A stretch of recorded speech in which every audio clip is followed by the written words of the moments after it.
So I'm going to talk today about a package called MuseScore. Here's my outline. And I'm not going to actually demonstrate it live much because that takes a little more time shifting back and forth.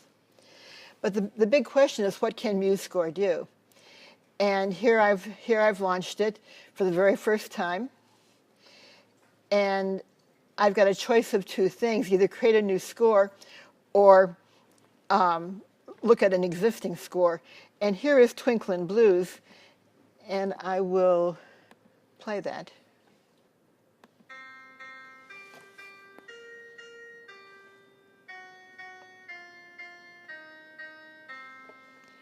And that's the sample that comes when you first install the software. And it sounds like Twinkle, Twinkle, Little Star, but it sounds kind of sad, too. And the reason it is that they've written this piece of music, transcribed it using a blues scale. And so it doesn't quite sound like what we're used to.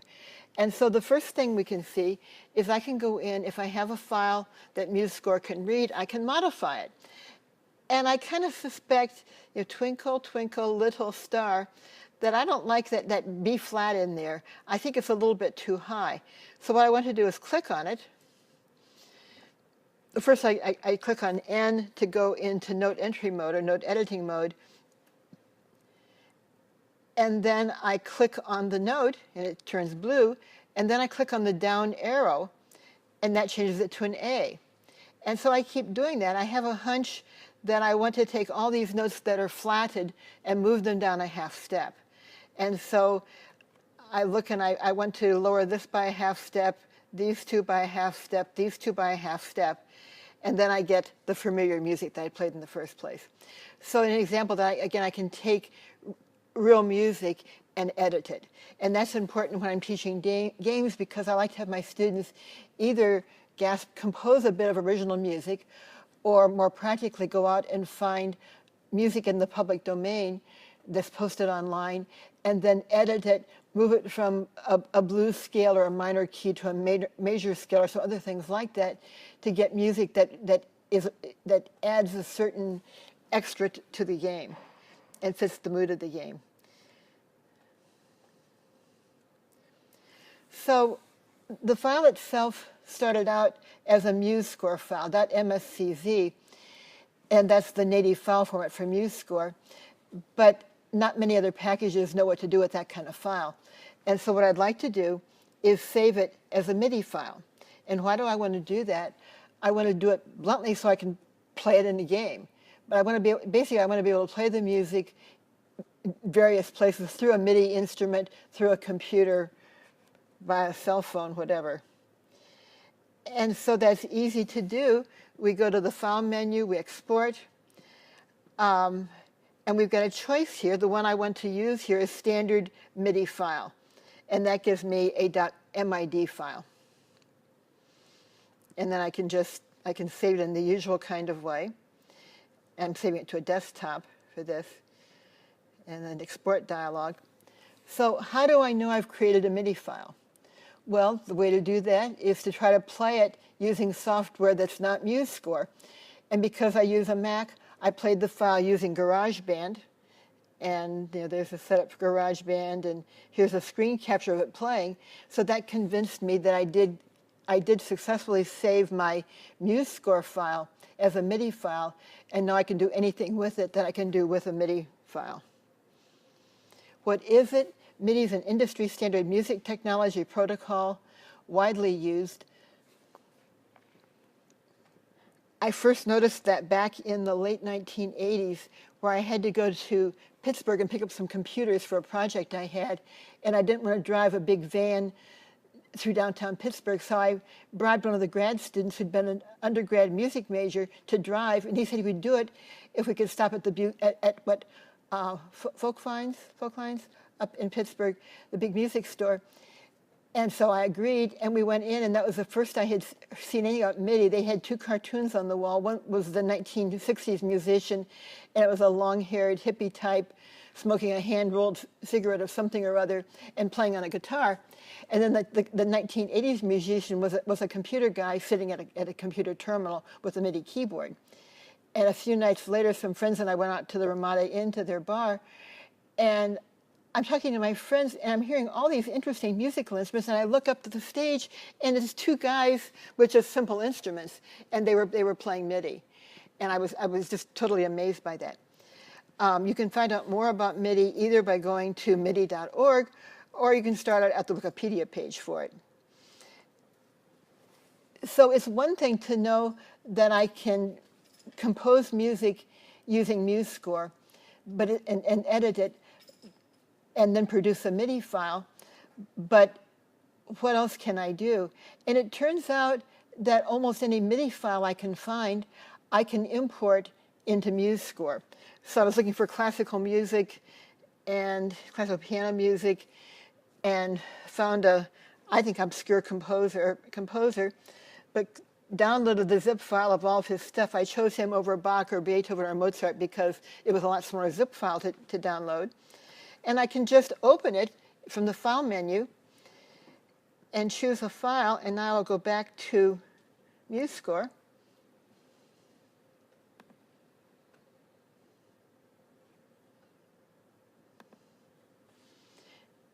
And I imported that this morning. It didn't come with MuseScore. The file wasn't on my computer until I downloaded the MIDI file this morning. And I just opened it in MuseScore. It's a little rough to read right here with some overlapping of notation, but I can play it.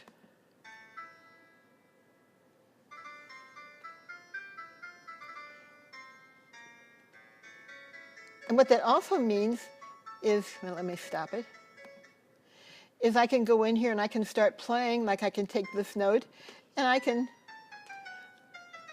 drop it down a bit and play it.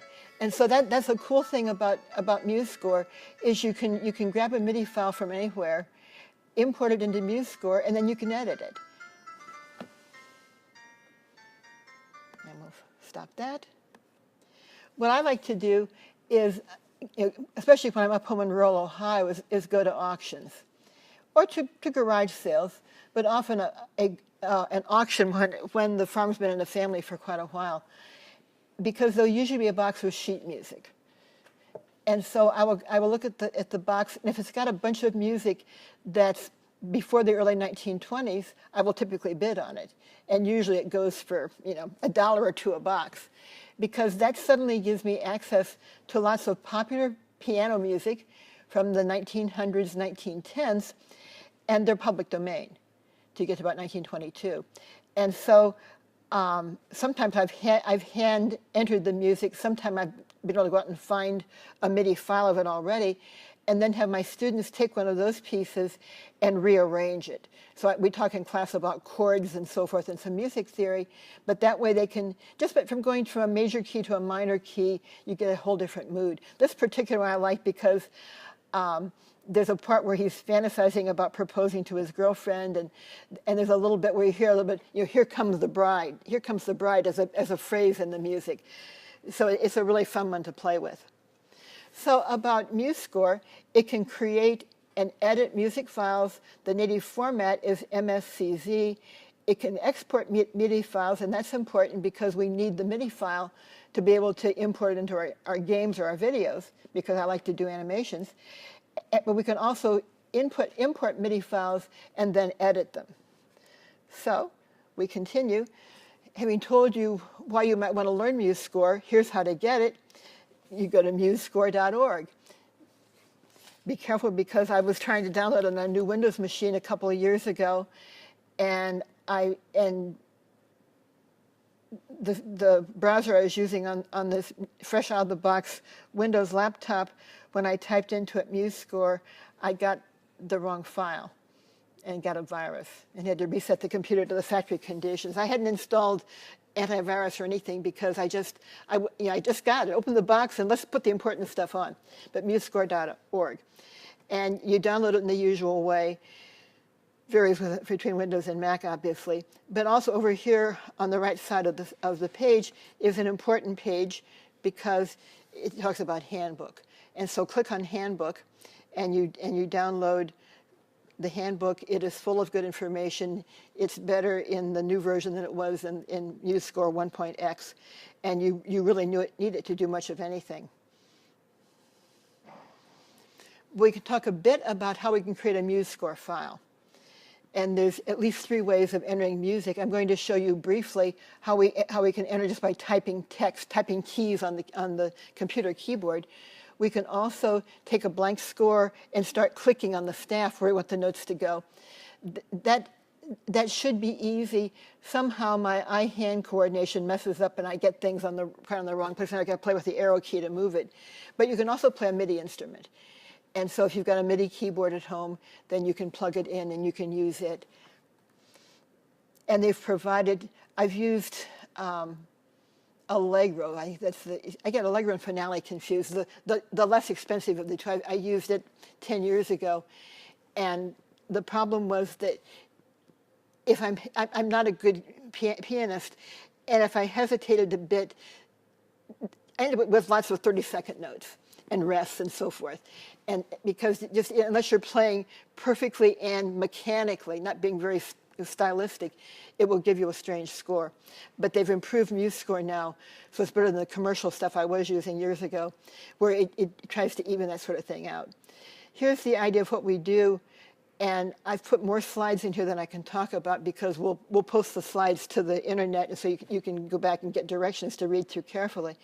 But the key thing is that I want to enter Mary Had a Little Lamb. So I go to note entry mode, and I type the 5 to indicate that I want each note to be a quarter note for now. And so I type in, the notes here are B, A, G, A, B, B. So I type B, A, G, A, B, B. And then I type 6 to indicate I want a half note, and then 5 to indicate I want a quarter note. And there's a way to indicate which octave you're in as well. But so that's pretty easy. And then the other ways we can, you can read about and do. A little bit of basic music theory, looking at a piano keyboard. Here's a couple of octaves, 3 octaves on a keyboard. And we have the letters of the alphabet, A through G. Used to be A through H. And so there's musical pieces that use the name Bach and permutations of the letters in his name. But if we start with the key that we agreed to call C and just play that note and the next 7 white keys, we get a C major scale. And that's a scale that sounds very normal to us as Westerners. We have these black notes in between, these keys, and we can play those as well. And if you look at all the notes and just play them in a row, no matter what the color, they're all a half step apart. And there's some complicated mathematics explaining all of that. But we notice that when I'm playing the C scale, I'm going a whole step, whole, half, whole, whole, whole, half. So there's a pattern of where the half steps come in. And where those half steps come in makes a difference in what the music sounds like. So that was a C major scale here. If instead I start at C sharp, I have to play a mix of black keys and white keys to get the same whole step, half step relationships, but I can get scales that sound fairly similar. And here I have 12 rows for the different major scales that we have. If you have a piece of music, and if you're not musically inclined, a friend can tell you what the key of that particular piece of music is. You can use this table to translate it, to transpose it into a different key. But better yet, we have minor keys. A minor is easy because we start on a key that is A, and then we play white keys till we get back to another A. And it changes the order of where the half steps are compared to the whole steps. But then here's a list of the 12 minor keys. And so with that slide and the one 2 slides ago, you can do a lot of transposition fairly easily. There's also a way of playing scales where you just start on any white key and play 8, or any white key, and you play 8 keys in a row, white ones. And they have some fancy names, Ionian, Dorian, Phrygian, etc., with a letter indicating the note that the key begins on.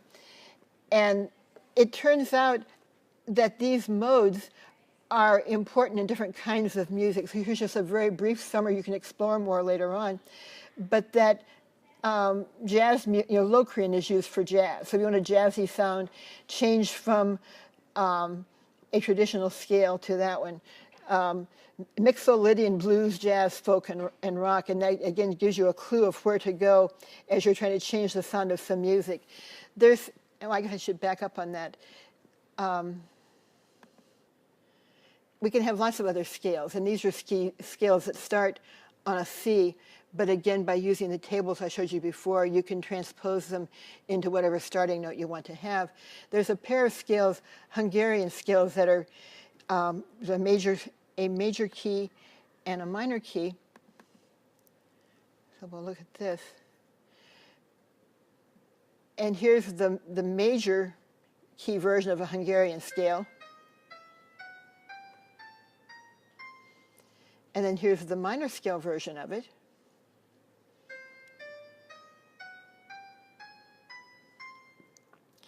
And then here's Twinkle, Twinkle, Little Star, played in the Hungarian major key.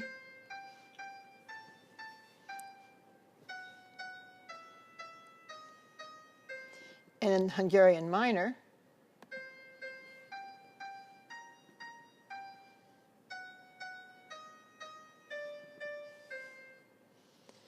And in this case, going to a Hungarian major scale, there's nothing interesting for me, but maybe if I combined the first,